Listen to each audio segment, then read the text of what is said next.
Olá, pessoas e outras entidades! Sejam muito bem-vindas ao Pode Ter Medo, o podcast em que eu compartilho as histórias de terror que eu adoro. A história de hoje não poderia ser outra senão o clássico de Edgar Allan Poe, O Barril de Amontilado, de 1846. Amontilado é um tipo de vinho espanhol da região da Montilha. Portanto, a pronúncia certa da palavra deve ser amontilhado. Mas, para poupar vocês do meu sotaque impecável em espanhol, eu vou ler pronunciando amontilado mesmo. Para compensar, vocês terão o prazer de ouvir minha perfeita pronúncia de latim. Eu optei por ler também a tradução das frases em latim na história para facilitar para quem não é fluente nesse idioma, como a Simone. Esse conto do Poe é uma história de vingança que me assusta muito, primeiro porque a gente nem sabe direito qual é o motivo da vingança. O narrador, que é o Montresor, não entra em detalhes sobre o que o amigo dele fez de tão horrível contra ele. E segundo, que a gente também não sabe se o Fortunato, o amigo que está recebendo a vingança, sabe o que ele fez. Isso é o que me deixa mais bolada nessa história, porque eu tenho certeza, mas certeza, que existe alguém no mundo que queria ser o meu Montresor. Porque eu sou do tipo da pessoa que muitas vezes está lá conversando normal, faz algum comentário de boa e depois descobre que a outra pessoa ficou chateada ou ficou ofendida. Isso acontece tanto comigo, mas tanto, sabe? Aquele típico caso da pessoa que é grossa, mas não sabe o que é. Quer dizer, ela não acha que ela tá sendo grossa, mas os outros acham? Deve ter até um CID pra isso, deve ser algum transtorno. Mas enfim, o fato é que eu super consigo imaginar alguém querendo se vingar de mim sem eu saber por quê. Mas, por outro lado, eu também tenho aquele problema que também deve ser algum transtorno mental, de ficar chateada ou com raiva de alguém e nunca falar nada e guardar aquilo comigo pra sempre. Cultivar planta não é comigo, mas cultivar mágoa eu tenho o dedo verde. Então eu também consigo me identificar com o narrador da história. Pensando agora, eu não sei o que é mais assustador, ser o narrador ou ser o amigo dele. Depois me contem com quem que vocês se identificam mais, se com Montresor ou com Fortunato. Conta lá no Instagram, @podetermedo. Mas então, vamos à história. E lembrem-se, não precisa ter medo, mas se quiser, pode.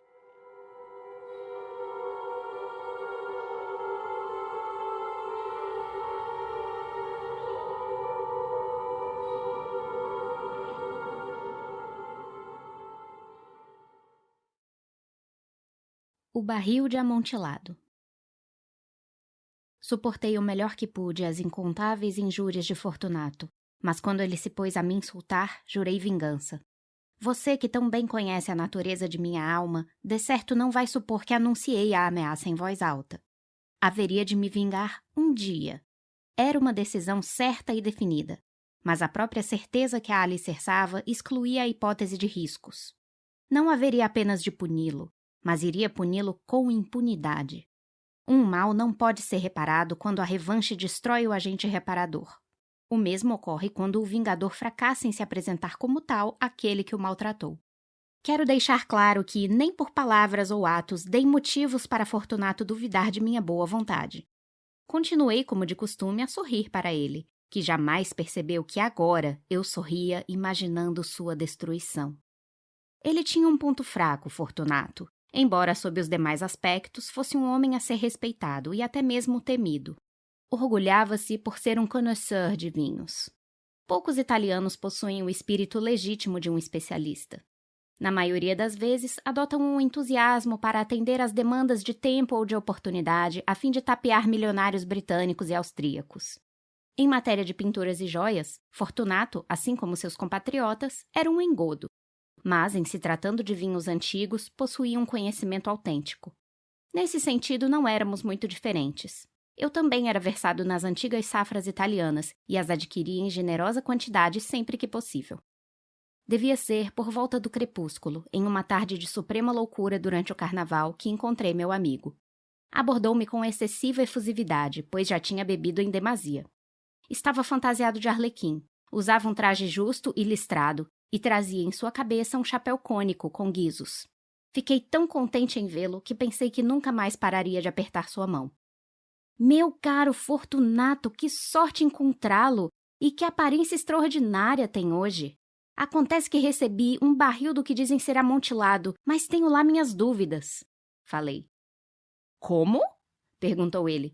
Um barril de amontilado? Impossível! E em plena época de carnaval? Estava desconfiado, mas fui tolo o bastante para pagar o preço de um amontilado autêntico sem ter consultado o senhor antes sobre o assunto. Não consegui encontrar-lhe e tive medo de perder o que me pareceu um bom negócio. Amontilado? Tenho lá as minhas dúvidas. Amontilado! E quero esclarecê-las. Amontilado! Como você está ocupado, estou indo ver Lucchesi. Ele tem um discernimento ímpar sobre essas coisas. Vai me dizer, Lucchesi não sabe distinguir um amontilado de um xerez. E mesmo assim, alguns imbecis insistem que o conhecimento dele só rivaliza com o seu. Está bem, vamos juntos. Para onde? Até sua adega? Meu amigo, de modo algum, não posso me aproveitar de sua generosidade. Vejo que tem um compromisso. O Lucchesi não tem compromisso algum. Vamos. Meu caro, não é nem pelo compromisso em si, mas pelo resfriado grave que percebo que lhe aflige. Minha adega é de uma umidade insuportável, está toda impregnada de salitre. Vamos assim mesmo. O resfriado não é grave. Amontilado? Você foi vítima de uma fraude. E quanto a Lucchesi, ele não sabe distinguir xerez de amontilado. Assim dizendo, Fortunato tomou meu braço. Colocando uma máscara de seda negra e puxando-me para junto de sua capa, apressou-nos em direção à minha residência. Não havia criado algum em casa. Todos debandaram em busca da diversão que tal época festiva oferecia. Eu lhes havia dito que não regressaria até a manhã seguinte e dera ordens expressas para não saírem de casa. As ordens foram suficientes, como eu bem sabia, para garantir que todos desaparecessem de imediato assim que eu virasse as costas. Peguei dos candeeiros 2 tochas e, entregando uma para Fortunato, conduzi-o por uma sucessão de aposentos até o arco que dava acesso à adega. Desci por uma escadaria longa e sinuosa, rogando que ele me seguisse com cautela. Chegamos, por fim, aos pés da escada e estacamos juntos no solo úmido das catacumbas de minha família, os Montresor. O andar de meu amigo era cambaleante e os guizos em seu chapéu tilintavam a cada passo. O barril, disse ele. Está logo ali em frente, respondi, mas observe como reluzem as teias de aranha nas paredes da caverna. Ele se voltou para mim e fitou-me com olhos embaçados que traíam em líquida opacidade sua embriaguez. Salitre? Indagou ele por fim. Salitre, assenti. Há quanto tempo você está com essa tosse?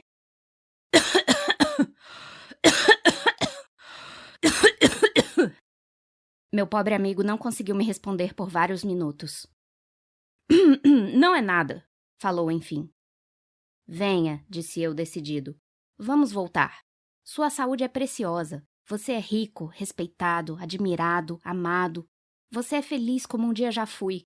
Um homem que fará falta. Por mim está tudo bem. Vamos voltar. Você vai adoecer e não posso ser responsável por isso. Além do mais, tem Lucchesi. Basta, retrucou ele. Essa tosse não é nada. Não vai me matar. Não vou morrer por causa de uma tosse. Certo, respondi. E de fato não tinha a intenção de alarmá-lo à toa. Mas você deve se valer de todos os cuidados. Um gole desse Medoc vai nos proteger da umidade. Eu abri então o Medoc, que ali descansava em uma longa fileira de garrafas. Beba, ofereci, estendendo-lhe o vinho. Ele levou a bebida aos lábios com uma expressão lasciva de deleite. Pausou e fez um gesto amigável em minha direção, fazendo tilintar os guizos em sua cabeça. Um brinde aos mortos que repousam à nossa volta. Um brinde à sua vida, que há de ser longa. Ele tomou meu braço mais uma vez e seguimos. Sua adega é enorme. Os Montresor eram uma família grande e numerosa. Esqueci-me do seu brasão. Um pé dourado em um campo azul celeste. O pé está esmagando uma serpente erguida que crava as presas no calcanhar. E o lema? Nemo me impune lacessit. Ninguém me insulta impunemente. Ótimo! Exclamou ele. O vinho faiscou em seus olhos e os guizos tilintaram. Minha própria imaginação abrandou-se com o Medoc. Cruzamos longas passagens cobertas com esqueletos empilhados, barris e pipas misturados nos mais recônditos confins das catacumbas. Fizemos nova parada e desta vez tive a ousadia de segurar Fortunato pelo braço, logo acima do cotovelo. O salitre, veja, está mais forte. Paira como musgo aqui na adega. Estamos sob o leito do rio. As gotas de umidade escorrem pelos ossos. Venha, vamos voltar antes que seja tarde. Sua tosse. Não é nada, vamos em frente. Mas antes, outro gole do Medoc. Abri um garrafão de degrave e o ofereci. Ele o esvaziou de uma só vez. Seus olhos ardiam em um intenso fulgor. Então, gargalhou e jogou a garrafa para cima, com um gesto que não compreendi. Fitei-o surpreso. Ele repetiu um movimento grotesco. Não compreende? Indagou. Não, respondi. Então não é da Irmandade. Como? Não é da maçonaria. Sou, declarei. Sou sim. Você, maçom? Impossível. Maçom? Insisti. Um sinal, pediu ele. Um sinal. Aqui está, respondi, retirando das dobras de minha capa uma espátula de aço. Você está brincando, exclamou, recuando alguns passos. Vamos ao amontilado. Vamos, concordei, guardando a ferramenta dentro da capa e oferecendo-lhe o braço. Ele se apoiou com todo o peso em mim. Continuamos o percurso em busca do vinho. Passamos por uma série de arcos baixos. Descemos, prosseguimos caminhando, descemos mais um pouco e chegamos por fim a uma cripta profunda, onde a podridão do ar fez com que nossas tochas brilhassem sem queimar. Na extremidade mais longínqua da cripta havia outra, menos espaçosa. Em suas paredes perfilavam-se restos humanos, empilhados até o teto, à maneira das grandes catacumbas de Paris. 3 faces dessa cripta interior ainda estavam ornamentadas dessa forma. Na quarta, os ossos haviam sido arrancados e jaziam espalhados no chão, formando uma pilha considerável. Na parede exposta pela remoção dos ossos, encontramos uma cripta ainda mais recôndita, com aproximadamente 1,20 m de profundidade, 1 metro de largura e quase 2 de altura. Não parecia ter sido construída com utilidade alguma, apenas para compor um intervalo entre os 2 pilares colossais que sustentavam o teto das catacumbas, e era vedada por uma de suas paredes circundantes de granito sólido. Foi vã a tentativa de Fortunato, erguendo sua tocha quase apagada, de tentar vasculhar a profundidade do nicho. A chama débil não nos permitia enxergar seu fim. Vamos seguir adiante, falei. O amontilado está aí dentro. Quanto a Lucchese... Ele é um ignorante, interrompeu meu amigo, avançando em passos trôpegos enquanto eu o seguia logo atrás. Fortunato, tendo percebido que alcançara a extremidade do nicho e notando que uma rocha o impedia de continuar, estacou em beócia estupefação. Bastou-me um instante para acorrentá-lo à parede de granito.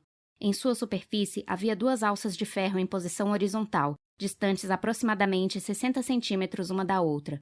De uma delas pendia uma corrente curta, da outra um cadeado.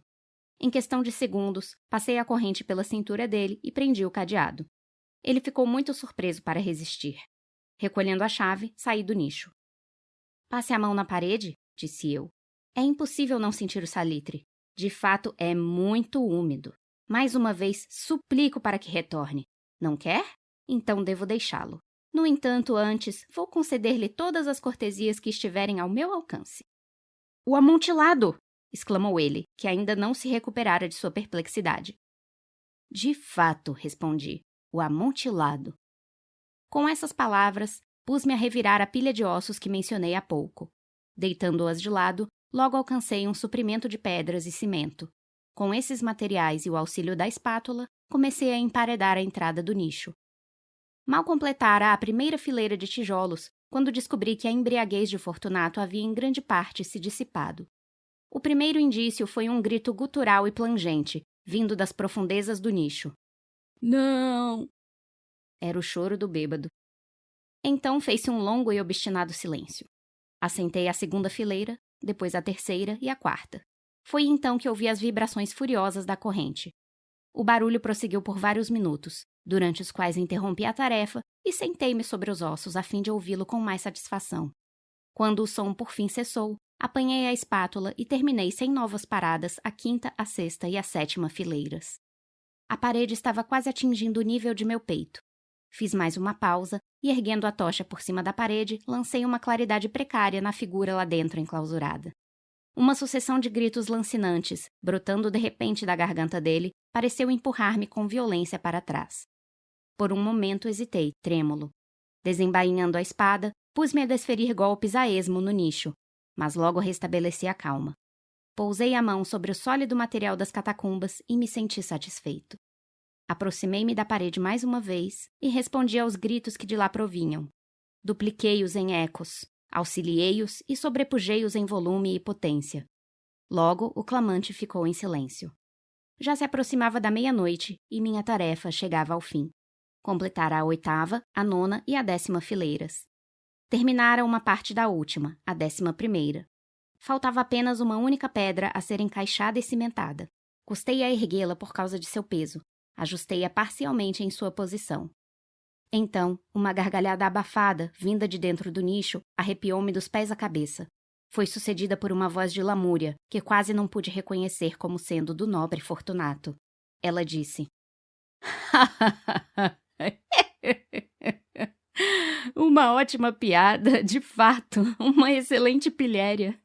Vamos rir bastante nos lembrando disso no palazzo. Enquanto tomamos nosso vinho.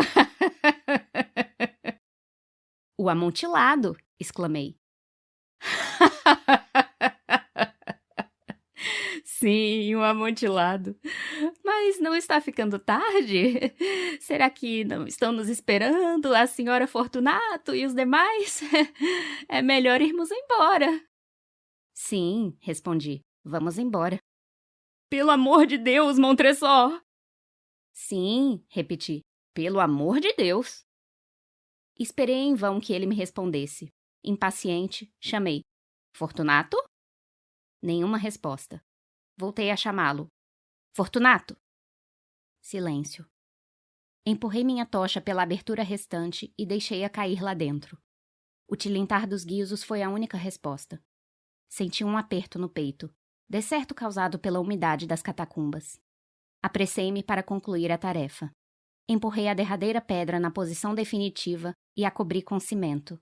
Por cima da parede recém-erguida, repus a muralha de ossos. Por meio século, nenhum mortal as perturbou. In pace requiescat. Descanse em paz. E este foi o Barril de Amontilado. Espero que tenham gostado e até a próxima história.